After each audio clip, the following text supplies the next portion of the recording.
Hey everyone, I'm Charles Myssy, and today I'm going to be teaching you all what the shadow is.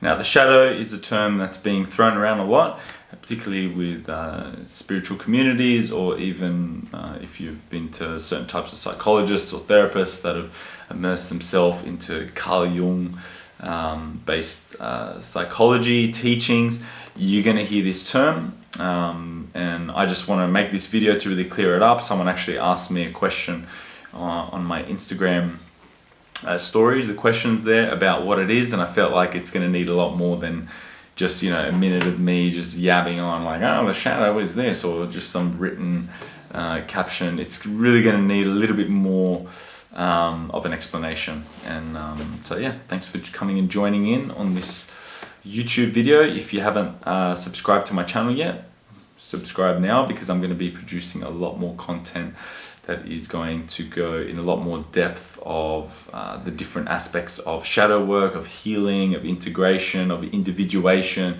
all these steps on our journey that are really necessary for us embodying our true authentic selves and unwrapping all these false layers and conditioning that we've picked up along the way to keep us safe and protected. And no doubt that's going to have a lot of value for you in your life. So if you've enjoyed some of my content so far, then yeah, you're going to love what's to come. All right, this is a new journey that I'm taking on YouTube, longer form content where I can really start to break down a lot of these concepts that I teach in my programs and just share it to the general masses for free. And I just want to say I really appreciate all the support, all the likes, all the subscribes, all the the shares, all the engagement on my Instagram, all those things. I just really appreciate all of it, love it. So yeah, just want to say a big thank you for that. So let's delve into it, shall we? So the shadow is a metaphorical term used to describe the hidden aspects of oneself. These are the less recognized parts of our personality that we often suppress or repress. Now I'm just going to talk a little bit about those two words, suppress and repress. So suppress is us consciously pushing them away, denying them, and pretending that like they're not there on the surface, when consciously we know that it's there, but we put in a lot of effort and energy to lock them away. Whereas repressing is us unconsciously doing the same thing. So this is where we aren't even aware that we have these hidden aspects of ourselves, and we're not even aware that we are actually pushing them away out of our conscious awareness. So we can do that for two different reasons. We can suppress them as a way to protect ourselves, because these are parts of us that from our perspective are undesirable, and if we are to show them and express them out to the world, or in our social dynamics with our friends, with our family, in our relationship, in our workplaces, whatever it may be, well then we may be judged for it, and if we're judged, we may be rejected or abandoned, and that will just take us down a pathway of feeling a deep sense of insecurity and a lack of safety. So therefore, suppressing that, consciously suppressing that part of us, is something that we do to protect ourselves. For example, it's like someone may consciously know that they're a homosexual, but they're living in a country where it's against the law, or they may live in a family where it's just like the worst thing ever to be a homosexual. So they consciously know that, they consciously can feel these feelings and desires that they have towards the same sex. But what do? They suppress those feelings and push them away, so to not express them out in this environment where it's not safe for them to do that. So then those desires and that part of them becomes a shadow element of their psyche, something that hasn't been integrated in their general day-to-day life, something that hasn't been accepted even by themselves. It's like, cool, all right, the external environment isn't going to accept it, but they haven't accepted it because they have a lot of fear around accepting that part of them. So that's just an example of that. But we can also repress parts of us, and I'll give another example of that. So repression, because it sits outside our conscious awareness, it means that it may be based on memories that we've just forgotten about. So these typically tend to happen in our early formative years. So if during these years, let's say you had a part of you who was highly creative and expressive and wanted to play and and kind of act as different characters or play music and art and things like that. What can happen is, if your family dynamic at that time didn't value those traits and those talents and skills that you had, if they didn't value that because they valued more, let's say, industrial type of traits that are going to result in, acquiring some type of career path in your future. It may be, being a doctor, a lawyer, an engineer, or something like that. Well, then they may, judge you, criticize you, and shame you for participating in these certain types of behaviors that are revolved around creativity, in order to motivate you to be better at like mathematics, English, science, all these types of subjects at school, so that you can get better marks at them. So to mold you in a way that they deem as acceptable for you to be. And they have their own conditioning and their own worldview and their own traumas and their own wounds associated with that. Perhaps, let's say, they came from a really poor country and they just want you to get the best high paying job that you can, so to support yourself, so that you don't have to go through all the scarcity that they went through. So what can happen is, as a child, you're experiencing those parts of you being suppressed by your primary caregivers in your family. So then what happens is, you get so good at suppressing that part of you because it's been suppressed as a way to be accepted by everyone around you. And then the more and more and more that suppression becomes reinforced, it eventually becomes repressed, and you just unconsciously do it. It's just like a habit. You habitually suppress that part of you, and that happens out of the scope of your conscious awareness without you even realizing it. And then you maybe become an adult, and it's just like, I can't dance, I'm not a good dancer, or I'm not creative, or things like that. Whereas really you are, but you just don't currently have that part of you integrated with you, because you have a negative relationship with that part of you, because the outside world taught you to have a negative relationship with it.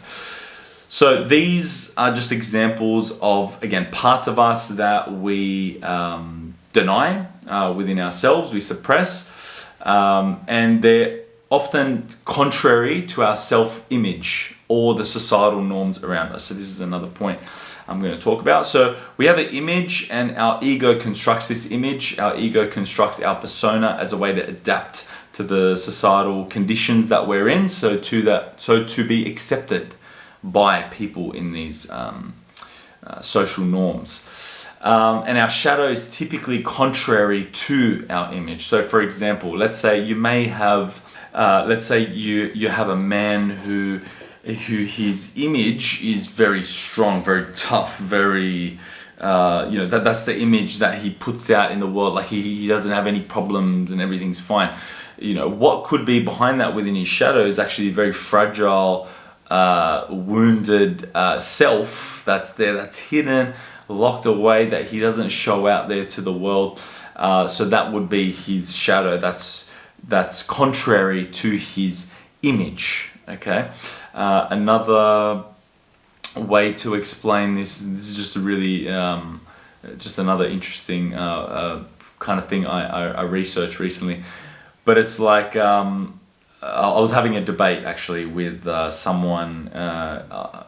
It was actually a Christian, and I'm Christian. I'm actually wearing a cross right now. I classify myself as a Christian, but I was talking to someone who appears to be more dogmatic in their perception of Christianity, and basically he was stating that it's only a sin if you act upon these certain desires that are sinful, like thinking them, feeling thinking the desires, feeling the desires isn't a sin. It's only if you act on it.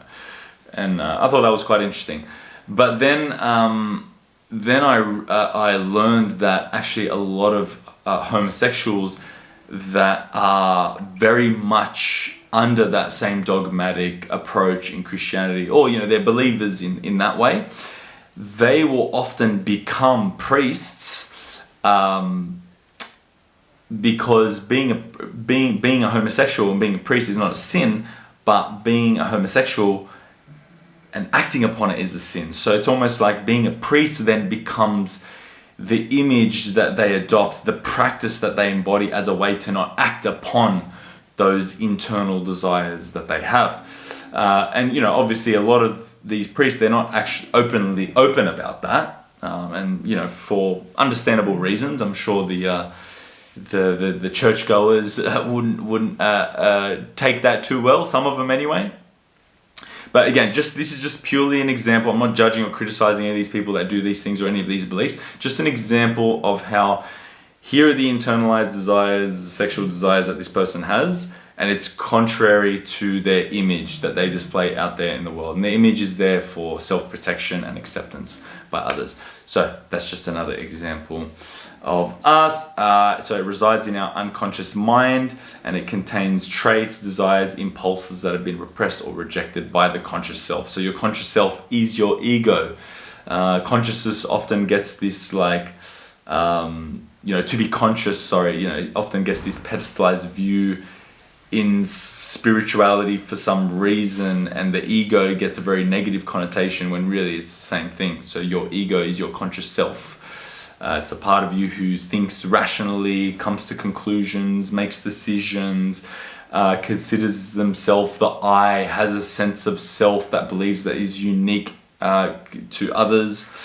So these parts of us are often repressed or rejected by the conscious self, by your ego that is constructing this image that you portray out to the world. So that's just a basic description of what the shadow is. So really, when we're looking at doing shadow work, what we're doing is we're consciously going deeper into these hidden facets of our psyche to uncover the root, or these parts of us, Carl Jung referred them to as the archetypes, that have been rejected and fragmented from our true selves. So now, as an adult, you may be experiencing certain struggles in your life. And the way that shadow work can help you is because your shadow is always going to manifest itself out to the surface. No matter how much you try and consciously repress and suppress these parts of you, it's going to emerge.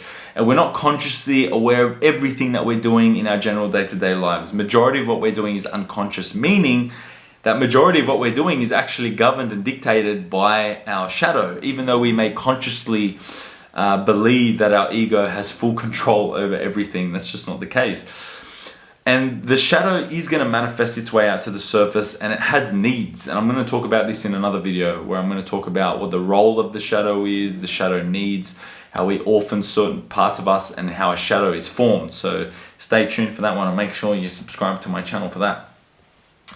So these manifestations are going to occur out in the surface of our lives, and they can take the form of addictions, outbursts of emotions, projecting out at others, judging others when really it's like we're judging a part of ourselves that we deny and we don't accept, and that we reject, we deny, and we hate the same parts of others that we hate within ourselves. So you may experience it in that way.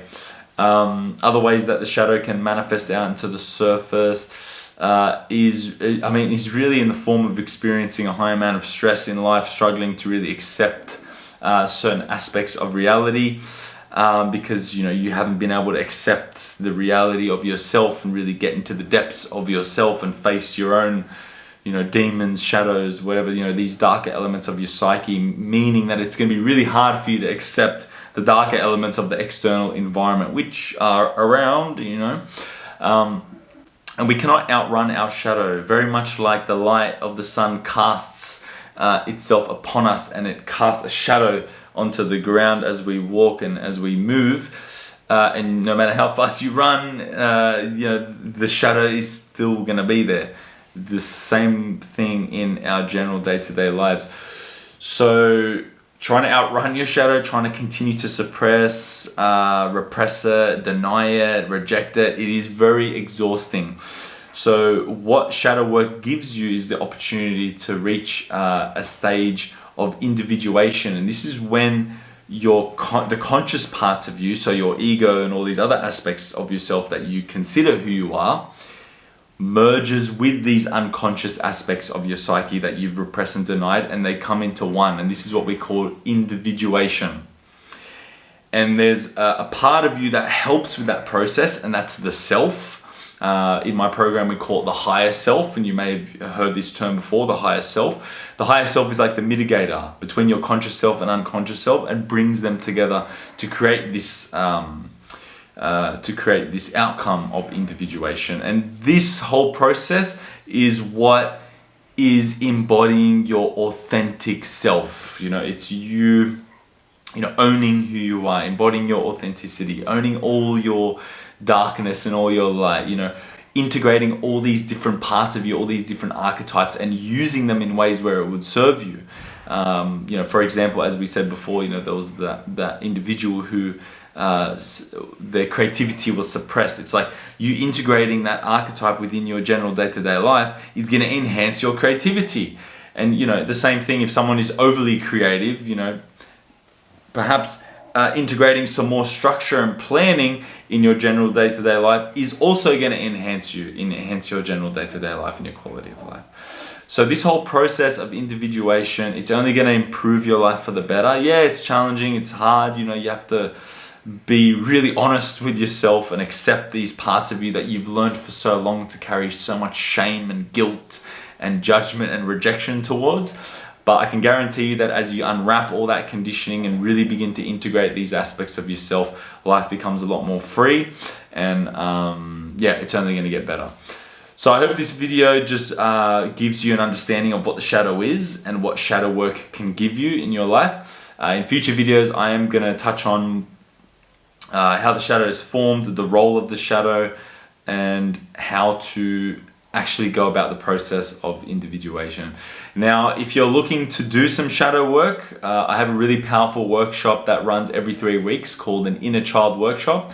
And the reason why inner child work is really powerful with shadow work is because often the inner child, that's the wounded part of us, that's the part of us that's been suppressed, that's part of us that's been rejected and denied.